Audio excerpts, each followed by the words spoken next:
Muntarbhorn. Good evening, dear friends from the media. Thank you very much, the chair and dear friends, including ambassadors Stefan and many old friends and colleagues from the media here. The worst thing at a dinner with the media is to make a speech. So I'm not here to make a speech, man. I'm here to rap. Because rap is the name of the game in Thailand. Yo, yo, yo! So we help you rap. Well, actually, you got the spelling wrong, my friends. I did not say what you thought. I'm here to wrap around you, spelled like this. Yo, yo, yo. W, R, A, and P. World, region, actuality. Ici, here, actuality. And maybe some P's from the possibilities for the future. Let's look at them in brief. I don't want to bore you. I'm not here to make a speech. The world. Yo, multilateralism is changing. Multilateral human rights changing.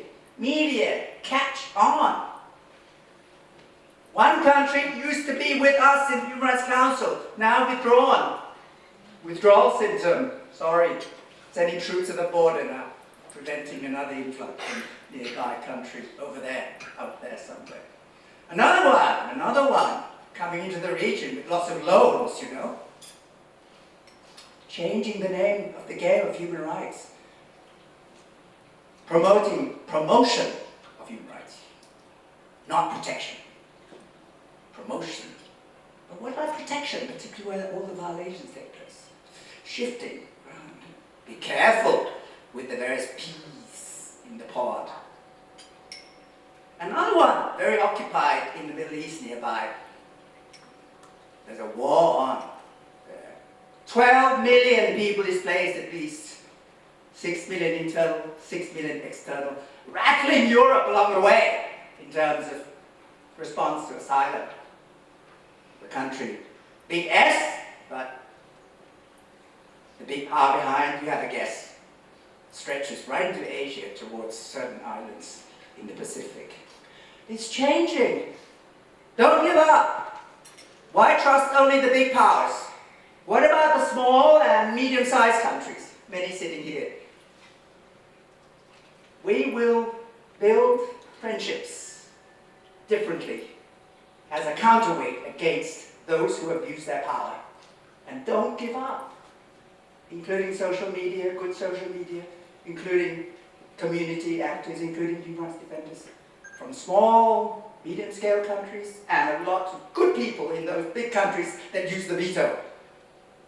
Like the state is not only the government, it's also the people, including the media and human rights defenders. Point 1 under W. Point 2, you have so many standards internationally on human rights. But what about freedom of expression? Where do we all stand? Well, when you deal with them, you know, number one, freedom of expression is not just about expressing like that. It's about getting it as well. Getting information, sharing it, collecting, imparting. So it's a very all-rounded right to freedom of expression. And yet internationally it is not absolute. Freedom of expression is subject to 2 main exceptions. One is defamation, when you say bad things about people which are not true. That's internationally accepted as an exception which must not take place. You can nab those who violate. And secondly, some exceptions on the basis of national security and public order. Those are the rules of the game. Freedom of expression, not absolute, but subject to exceptions. But the name of the game today is this. Don't just accept the exceptions. We need constraints on the constraints. So when governments, those in power, raise those 2 exceptions, we have to test them in accordance with various criteria which we have evolved internationally particularly under Article 19 and 20 of the Covenant on Civil Political Rights, to which about half-plus countries in this region, Southeast Asia, are parties. So when they raise defamation, or when they raise public policy, public health, or national security, countered by saying, well, there are standards at stake. You, the people in power, have to prove that, number one, it is necessary to claim the exception, the principle of necessity. Number two, proportionality. It must be proportionate to the risks. Number three, it must be based on legality, on law, tested internationally, not illegality, not arbitrary discretion, but must be justified by law, tested internationally. And number four, you can also say that there are universal standards which call upon all governments and others not to discriminate. So the principle of non-discrimination and universal human rights. So very importantly for the media and others to recognize that while freedom of expression is not absolute, those who wish to constrain expression must prove the point in terms of validating them according to the constraints on the constraints. Prove that it's necessary, prove that it's proportionate to circumstances, prove that it's legal, prove that it's democratic, prove that it's universally acceptable and non-discriminatory. And yet, difficult times too, particularly with social media, it meets freedom of expression with privacy. What about your data? Can they have access? Can they reveal your data? So today, a very interesting phenomenon in this meeting of wills of right to privacy on the one hand, your data, etc., and my freedom of expression is a little borderline, which is a great test case today with the modernity of technology, particularly the internet and platforms. The sexy rise in the middle of the right to be forgotten. Who hasn't heard of this? Is it new to you? It's not new in Europe. It's newish over here. But at what point in time, in terms of our data, our privacy, can we ask for something from the internet to be taken down? Because what's on the internet is part of freedom of expression in terms of imparting information. And so now we're in this really interesting time of testing this meeting of two freedoms or two rights. And in Europe, the way they've done it, particularly with a case from Spain, which went up through the European Union to the European Court of Justice, which is in Luxembourg. The court said that people also have a right to be forgotten, but it depends upon sort of asking information to take down, notice and take down in a way, where the information is no longer necessary or relevant to freedom of expression. In other words, in that case, this person had information about him being linked to a sort of bankruptcy situation on the internet, URL and everything, but later this was no longer the point. I mean, it was all cleared. So he wanted to have it taken down. So he asked for justice to have it taken down as part of his privacy. And it had to be taken down, according to the European Court of Justice. And now today, around here, you and I, if we feel that some unjust exposure of ourselves is there on the internet, we can also ask generally for a takedown from Google and others. Generally. Because that's also a global policy of many of these internet platforms today. And this is also very important in regard to all the hate speech that you hear more and more, particularly Myanmar as the test case most recently. So that's point 2 under W very quickly. But point 3 was to resonate from what I heard earlier, that it is our entry points are human rights standards, but it must be much more. We're dealing with warfare, you know. We're dealing with genocide. We're dealing with climate change. So the link between human rights, civil, political, economic, social, cultural rights, peace, sustainable development and democracy, as well as cleaner government, what we call good governance, accountability, transparency, all these go together as a package, intersectionally. So don't forget, you know, it's not just about freedom of expression. What do you do in a war situation, for example, in terms of protecting civilians from attacks? We also have rules there in terms of what we call humanitarian law. Or when the egregious violations, what about international criminal accountability, the International Criminal Court? So there are criminal aspects coming into play rather than just general softer forms of violations. So That's another entry point internationally under the W. Let's get to the R quickly. Region. Hey, yo, Southeast Asia is getting better. We've got 3 democratic governments now on the multi-party system. What's the new one? Malaysia. Did they come on board because of human rights? No. They came on board because of what? Corruption. Good governance, man. Yo. Good governance enables the people to change, not just human rights, but together with everything else. Accountability, good governance, transparency. But there are other issues, even our dear 3 countries, Malaysia, Indonesia, and Philippines. Indonesia, which I love very much, you have issues also with minorities, huh? And what happens in Aceh in terms of sanctioning against people, whoever they be, in terms of the corporal stuff, you know, Malaysia, Kelantan. Philippines, we're proud of you as democratic, but what happens also? What about those who are bumped off because of alleged drugs-related offences, imputedly or otherwise extrajudicial killings, as well as what happens in Mindanao, ethnic, religious issues pervaded here and there. But at least we're proud of 3 democracies, sort of. But what about the other 7? Well, in non-democracies, which can remain nameless or otherwise, of course, you're always constrained civil, political rights-wise. Freedom of expression is one of those that's hit hardest, together with freedom of association or peaceful assembly, as well as self-determination in terms of elections, free and fair. So those are the traits of the region. Not mean we can't do anything at all, sometimes we can. Thailand's got a bit better against trafficking, but we're still suffering from lack of freedom of expression and peaceful association, assembly, and the like. And we're still waiting for elections. And don't tell me some of the other countries are that much better if they're non-democracies. So secondly, we come to, what about egregious violations? Genocide, accountability, crimes against humanity, war crimes, etc.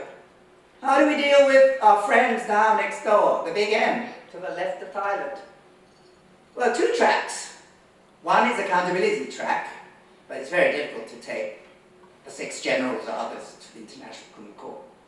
But still, it's not just about law. You can have political sanctions, you can list them for assets freeze, travel bans, and so on, and then persona non grata, so to speak, internationally, while we work towards the International Criminal Court as well. But it's not the only way with regard to big M next door to the left. Stick is one thing, but we also have carrots somewhere. Even last week with UN agencies, we were talking about a more effective humanitarian response policy towards that country. Please don't forget, it's not just 900,000 Rohingyas outside that country. We have 600,000, we have 130,000 internally displaced persons camp, and 400,000+ outside who are stateless, together with other groups, not just Rohingya Muslims, Kamans, Hindus, and others. Flurry of other groups being impacted on in that big country. And internationally, Security Council, accountability. Another end of the line is the carrot side, humanitarian response side. It's not one or the other. You use all the leveraging possible. And we're not going to give up, because people's lives have been drastically, radically, tragically affected. And, well, it's not all bad on some fronts. I mean, the latest is that one foreign minister here next to the foreign minister next door with a big S, with a big tie, they might be going there to leverage a bit. So the non-interference stuff, you know, it doesn't really convince anymore in a certain way. Number one is you can't really claim non-interference in internal affairs of the state if there's a spillover effect. And there is a spillover effect in terms of outflows, particularly to Bangladesh. And you know, that spillover effect is very interesting, because the International Criminal Court now is looking into the possibility of prosecuting those generals on the basis of the spillover effect. On the basis that the crime didn't take place in the big M, but deportation is a transnational crime interlinking with big B next door, where 700,000 plus are at this point in time. Interesting creativity in terms international jurisdiction. So not impossible, while we don't forget the carrots of helping people, especially those who are still in a kind state. And, well, ASEAN, up and down. ASEAN's not a human rights organization. ASEAN, give ASEAN credit, you know, it brought peace to 10 countries.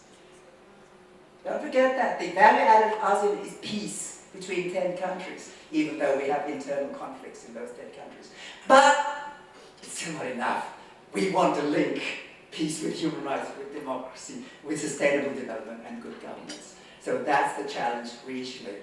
And those organs that call themselves human rights organs in ASEAN, Intergovernmental Human Rights Commission and so on, have to press them a bit more. They like promotion of human rights, education, education, education. But when it comes to protection, I'm not sure if all 10 reps like that so much, maybe one or two once a year. Try their best to protect a bit more, investigate more, claim rights more, so on. Be creative a bit more, avoid the word human rights, use humanitarian disaster response as euphemism and so on. But we're not going to give up. You want both promotion and protection of human rights, you can't have the one segmented from the other. And finally, on the regional side, Thailand is going to chair this coming year. So what do you expect from Thailand, media? Yo, yo, yo? I think they're going to go for a euphemism. Probably they'll have sustainability as the game of the year. Well, use it! Human rights are part of sustainability. Human rights are part of sustainable development goals, particularly goal 16, which talks about rights and freedoms. You don't have to call a spade all the time. Sometimes you do. So that's the region. Thirdly, actuality, Thailand. We're waiting for elections.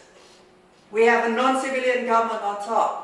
And when you have non-democracies, what rights are most affected? It's obvious. Civil and political rights. Freedom of expression, elections or lack of. Freedom of association, peaceful assembly. But not everything is bad. Give the Thais credit too. Not because of this government either necessarily. Medical care, good. Universal health care, good. Don't destroy it. Some are trying to destroy universal health care at this point in time in Thailand. HIV policy has been good, lauded globally. Anti-trafficking has been quite effective recently.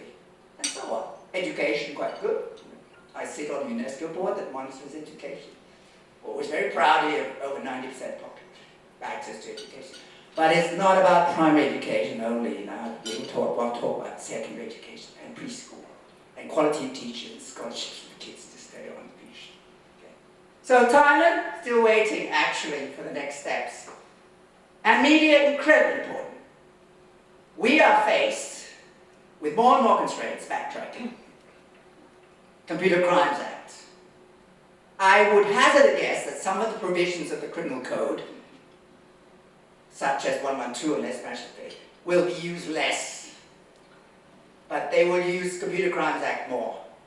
And now there's another computer, cyberspace law coming in to discussion too, which can impound your computers almost and get information from you if it passes. So be very careful. And that's why friends coming together to advocate nationally, internationally, all very important. All that is love, actually, the big A, in terms of actuality in this region.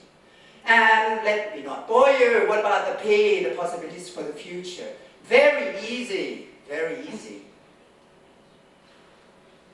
Doesn't have to be WRAP, it can be RAP. But before I get to that, let me advocate some things. I want to see more middle-sized, medium-sized countries coming together,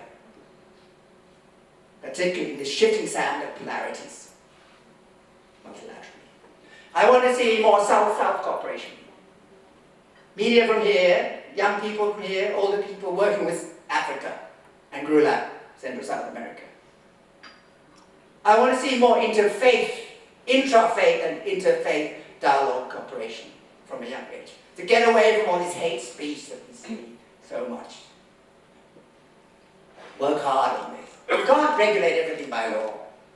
Incitement to hatred should be countered by law, but hate as a whole, you have to build mindsets from a young age, within faith and across faiths. Let's work on that well, together with good counter-speech and and good understanding, empathy through good education from a young age. I want to see more protection of human rights defenders, including media. I want to see responsive media coming together, platforms and the like. It's good to take down some platforms which are linked with non-democrats, as has been done recently by Facebook in regard to Myanmar. But there are standards. We still cherish free expression. If you really want to look for a new law and be very hesitant, look to the standard of UN, Article 19 and 20 of the Covenant on Civil and Political Rights. You need a law to prohibit the case of incitement to hatred that may lead to discrimination and or violence. But the mere fact that you hate me or I hate you and I don't and you don't, you have to deal with it otherwise. Through education, through tolerance, through empathy, through dialogue and so on. You can't regulate everything. So we are in favor of freedom of expression. In a balanced manner and responsive cooperation from all sides.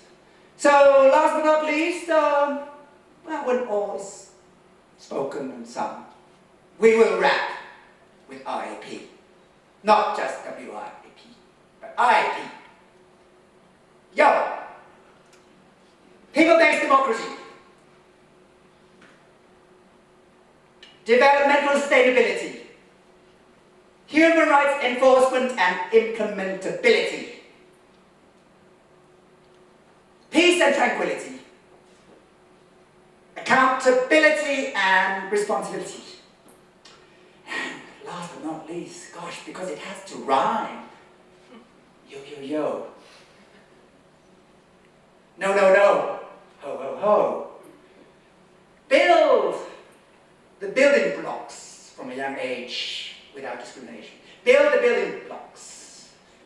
Because we don't only rap, but we will rock.